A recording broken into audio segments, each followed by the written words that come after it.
এবার ইসলামী আন্দোলন বাংলাদেশের আমির চরমোনাই পীর মুফতি সৈয়দ রেজাউল করিমের বাসায় যাচ্ছেন তারেক রহমান। আজ সোমবার সন্ধ্যায় চরমোনাই পীরের বেইলি রোডের বাসায় যাবেন বিএনপি চেয়ারম্যান। বিষয়টি গণমাধ্যমকে নিশ্চিত করেছেন বিএনপি মিডিয়া সেলের সদস্য সাইরুল কবির খান।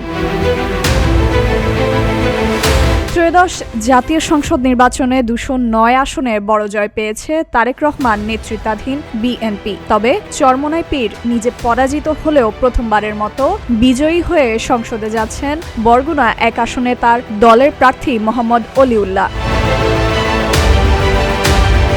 এদিকে মঙ্গলবার সকালে নবনির্বাচিত সংসদ সদস্যদের ও বিকালে মন্ত্রিসভার সদস্য শপথ হওয়ার কথা রয়েছে। শপথ গ্রহণের আগেই গতকাল রবিবার সন্ধ্যায় জামায়াত আমির ডাক্তার শফিকুর রহমান ও এনসিপির আহ্বায়ক নাহিদ ইসলামের বাসায় যান বিএনপি চেয়ারম্যান তারেক রহমান। এবার চরমোনাই পীরের সঙ্গে সাক্ষাতে যাচ্ছেন তিনি।